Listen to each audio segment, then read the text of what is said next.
What's up guys, welcome back to another video, hope you're all doing well today. Today we are back on some MX bikes. The track that I'm playing for you today is called Awayyyy MX Park, and this is a first time release by JSRobinson. He says this is a replica track of his local track in, is it Auburn, Alabama?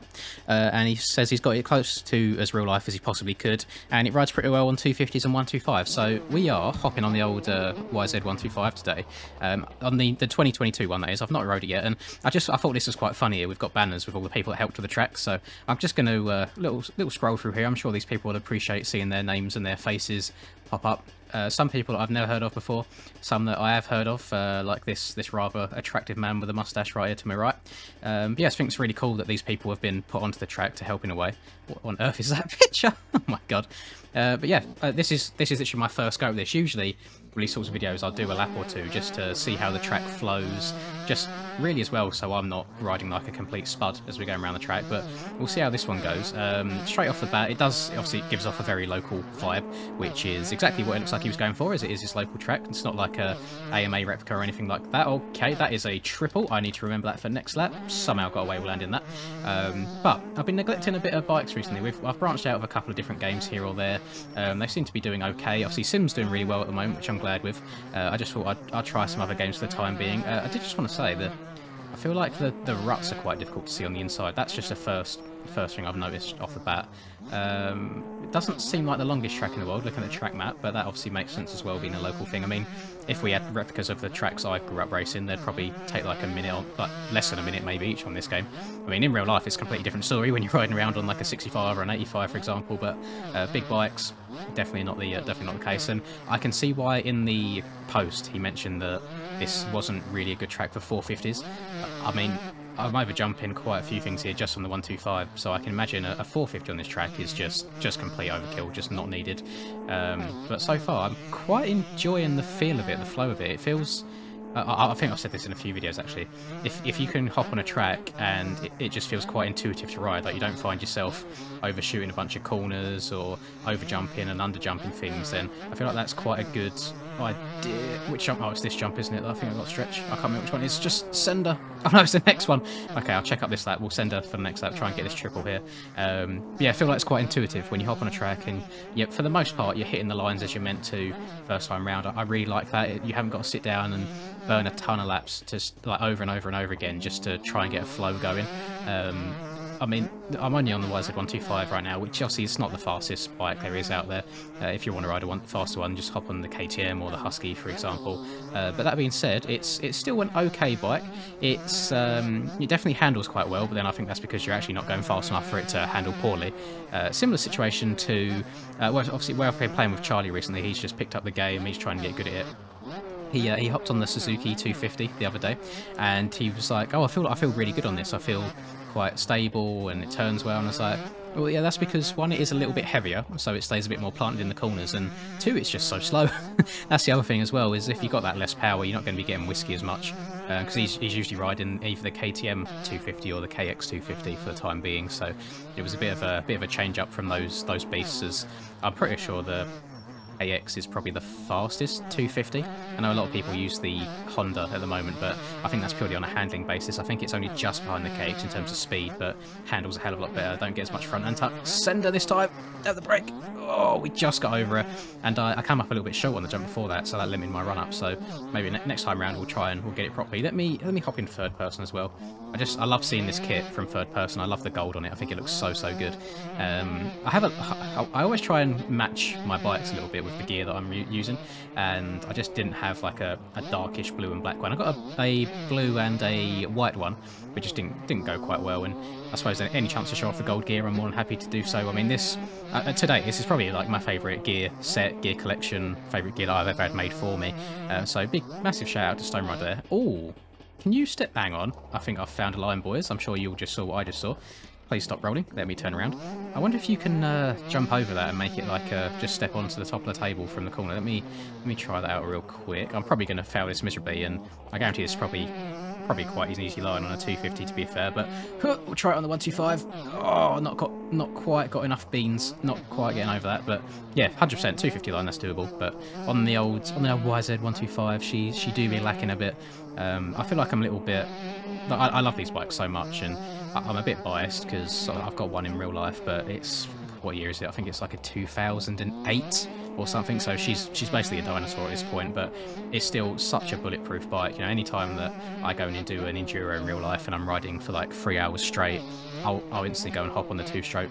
It never lets me down, always gets me to an end of a race. And I mean, when you're doing big enduros, if you're someone like me that isn't exactly race fit, so to speak, it's quite nice having a lighter bike that you can just chuck around anywhere you want. Can we get it cleaner this lap? We can. That was much better that time.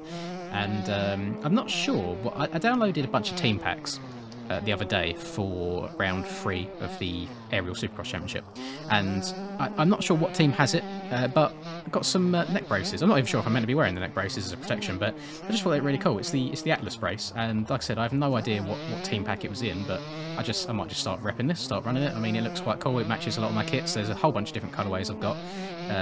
So I just thought that was a nice little touch, something different for me. I usually don't wear protections on this game, whether it's body armors and neck braces, because I think a lot of the time they just look a little bit off, like they don't suit the game very well. But this one's absolutely fine.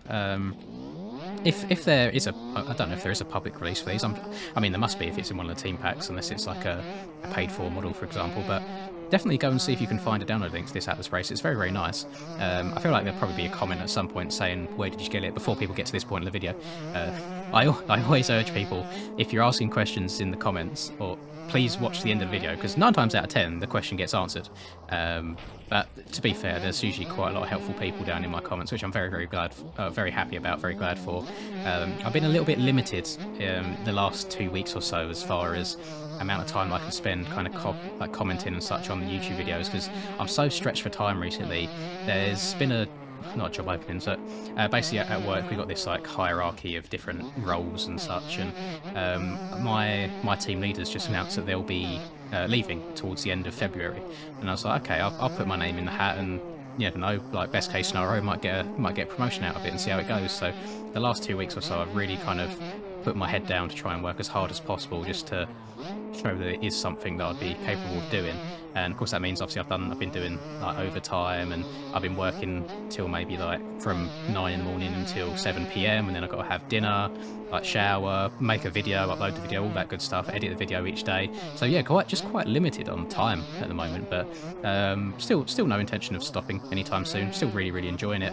And some of you might have remembered from a previous video, I can't remember which one it was this month, but I explained about the whole YouTube revenue from December to January, and it's something that has always been the case on YouTube that I obviously never knew about until I started creating content. But I found a very, very good video explaining why the revenue is so much lower in January than it is in December, and it purely comes down to like economics. Like, so for example, obviously December time, everybody's spending more money, whether it be you and me like buying gifts, whether it's companies advertising, for example. What you find is a hell of a lot more companies advertise in December because they want people to buy their gifts around the holidays. So what that means is YouTube only has a limited number of spots for these advertisements, so that means that the cost to advertise becomes greater because more companies want the same spots, and it becomes more competitive, and so on and so forth. So the advertisers pay more, which means that on the YouTube end we get paid more. So even though January so far I've actually got more views than I have in December. I mean, so far in the month I've got about 100,000 more views in the month of January than I did in the month of December. So you'd think, oh, you'd get more revenue out of that, but that's just not the case. I'm actually getting about 2/3 in this month of what I did get in December, so to speak. So big difference there, and I think it's just one of the things that it's never going to change. You know, it will happen every single year, and now at least I know what causes it. I'm happy with the fact that I know what causes it now, and it's just something that I can be prepared to like expect in future years. It's something that's happened year on year on year. They gave examples, and a lot of these YouTubers I used to watch used to kind of come back and upload a hell of a lot of videos December time, and then come January they just wouldn't bother as much, and now I fully understand the reason why. But in my opinion, that's not how this channel is going to grow if I suddenly like leave and just take the greedy option over anything else and only upload when it best suits me. I feel like I need to kind of commit to the grind, commit to the channel, keep it growing every single day, and that's what I'm dedicated to doing right now, and I'm hoping that it stays that way and it keeps going well. I mean, every single day we get at least bare minimum 50 new people joining the channel, and if you was to sit down, like on the grand scale of things, you might think of 50 people, that's not very much, but to someone like me that hasn't been doing this for a very long time, to sit down and think that that's 50 strangers coming to this channel each day and deciding yeah, I like what this guy's doing. I'm going to support him and follow and see what else he has to do. That to me is something quite special. And in the same regards as the Anaheim 1 live stream I done a few weeks back that hit, I think it is 704 people at its peak. I could not imagine sitting down and playing a video game and having 704 other people in the room watching me. When you put it into that sort of perspective, that's what really blows my mind, and something that I'm really, really appreciated for, and I'll probably always be appreciating you guys, and just the support you give me, it's always really nice. I mean, comments on videos nowadays seems to be maybe 50 good comments to 1 negative one, and that's a ratio that I'm more than happy with. You're never going to please everybody as much as I try to, but yeah, overall I'm very, very happy. It's really, really good. The channel's doing really, really good. And again, it's all down to people like JSRobinson and the team that have helped put this track together by giving me the sort of content that I can cover and talk to you guys and suggest to you guys. And MX Bikes as a whole just seems to be popping off at the moment, just as a game in general, not just this channel. So I feel like we've almost like struck gold at the perfect time. We started doing this at the right time. And again, just all good things, all positive. I've got nothing bad to say at all. And I think actually that would do it for me. JSRobinson, I really do enjoy this track. It's very, very nice. It's a very easy track, which is definitely needed sometimes. You can't always be doing the hardest tracks out there. Suggestions wise, I'd say maybe if there's anything that you can do with the lighting or the ground textures to make those inside ruts just a little bit easier to see, that'd be perfect. And other than that, it's a really, really good track, like perfect for a 125. I imagine even a 250 might be a little bit of overkill, and 450 is definitely will be. So thank you, and thank you to the guys that helped as well, and I look forwards to what else you have coming our way in the future. I'm sure that it's not just a one and done kind of deal. I feel like once people get into track making, they never really stop, they just keep going and going, so very excited for that. Thank you everybody for watching the video. If you enjoyed, please do drop a like, I'd really appreciate it. Subscribe to the channel if you're new as well, and join the team here. Really nice community that we've got growing. And last but not least, whatever it is that you're up to for the rest of the day, you know what I say every time, I hope you have a lovely day, and until I catch you guys next time, peace. My tent way too damn dark, laugh in your face like man dark. Came a long way from the bad days way back, had to burn down that landmark. Seen some things I ain't really want to see, it's all good, that's what made me me. Now who would I be if I had it easy? Used to break down, now I'm in a 350, like whoa, I've been laying way too low. Had to switch up and change my flow, cause I'm back from the block, had to bust some rocks and dust off the dust to get back in the box. Now why you wanna